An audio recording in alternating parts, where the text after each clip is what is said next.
दोस्तों, आप में से बहुत से दोस्तों ने ये सवाल पूछा है कि सीपीयू और जीपीयू क्या होता है और इन दोनों में क्या फर्क है। तो आज आप ये वीडियो देखते रहिए, क्योंकि आज इस वीडियो में मैं आपसे जीपीयू के बारे में ही बात करने वाला हूं। अस्सलाम वालेकुम दोस्तों, मेरा नाम है काशिफ और आप देख रहे हैं टेक इन्फो ईडीयू। तो चलिए शुरू करते हैं।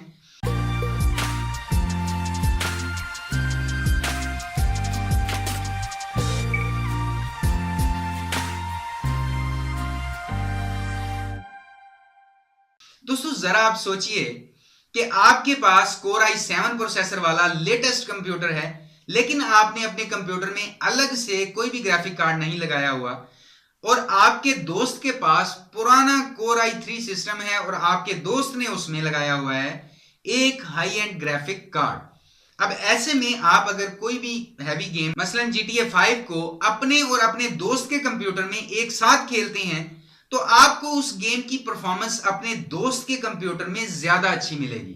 और ऐसा देखकर आप हैरान रह जाते हैं कि ये कैसे पॉसिबल है। मेरे पास तो लेटेस्ट प्रोसेसर है, फिर मेरे सिस्टम से ज्यादा परफॉर्मेंस मेरे दोस्त के सिस्टम पर क्यों? तो जब आप अपने दोस्त से पूछते हैं कि ये ऐसा कैसे हुआ, तो आपका दोस्त आपसे बोलता है कि मैंने अपने सिस्टम में जीपीयू लगाया हुआ है अलग से।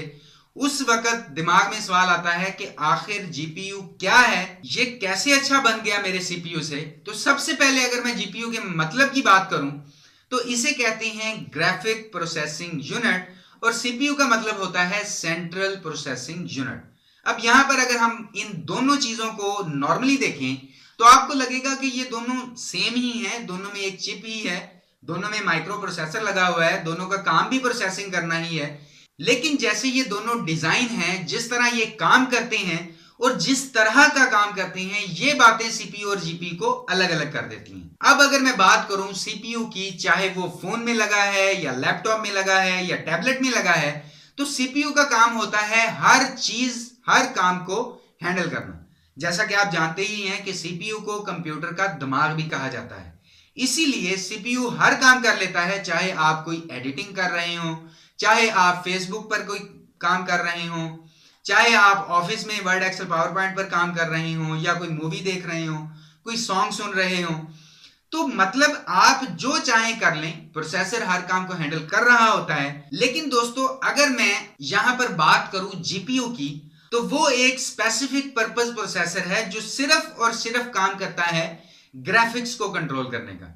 और जीपीयू ये काम कर पाता है पैरेलल कंप्यूटिंग की मदद से। अब जीपीयू के काम करने के दो तरीके हो सकते हैं। एक तो ये कि जो इंटीग्रेटेड आपके उसी प्रोसेसर का हिस्सा हो, जो ग्राफिक कंट्रोल करता हो, और दूसरा है डेडिकेटेड, जो आपको मिलते हैं लैपटॉप्स में, डेस्कटॉप कंप्यूटर्स वगैरह में। क्योंकि अगर आपने यहां पर अलग से लगाया है, मिसाल के तौर पर GTX 1050, GTX 610 या GTX 750, तो ये तो एक डेडिकेटेड जीपीयू है। लेकिन अगर इंटीग्रेटेड है, तो मिसाल के तौर पर आपके सिस्टम में इंटेल का प्रोसेसर है, तो आपको उस प्रोसेसर में एचडी ग्राफिक्स मिल सकते हैं या इंटेल आइरिस ग्राफिक्स वगैरह मिल सकते हैं। और अगर फोन या टैबलेट प्रोसेसर की बात करूं, तो अगर वहां पर स्नैपड्रैगन प्रोसेसर है तो आपको एड्रीनो का जीपीयू मिल सकता है। अगर एक्सिनोस का प्रोसेसर है तो आपको मैली का जीपीयू मिल सकता है। और अगर आईफोन की A10 चिप है तो आपको मिलता है पावर वीआर का जीपीयू। तो ये सारे जीपीयू इंटीग्रेटेड हैं एक चिप में, और चिप का एक अलग हिस्सा है जो ग्राफिक को कंट्रोल करता है। तो यहां पर आकर एक और सवाल पैदा होता है कि ग्राफिक में ऐसा क्या है कि अलग से चिप लगानी पड़ी कि जो सिर्फ ग्राफिक्स को ही हैंडल करे। तो ऐसा इसलिए क्योंकि हम वहां पर पैरेलल कंप्यूटिंग को इस्तेमाल कर पाते हैं। फर्ज करें कि आप हैवी गेम GTA 5 खेल रहे हैं, तो आपके सामने गेम के अंदर रोड हैं, बिल्डिंग्स हैं, दरख्त हैं, लाइट्स हैं, कारें हैं, आसमान है, बादल है, वगैरह वगैरह बहुत सारी चीजें हैं। तो इन सब को जब आप स्क्रीन पर देखते हैं, तो वहां तक ये सारी इंफॉर्मेशन पहुंचाने से पहले कंप्यूटर के सीपीयू को एक एक चीज को कैलकुलेट करना पड़ता है कि स्क्रीन पर आपको कब, कहां और कैसे कौन सी चीज नजर आएगी।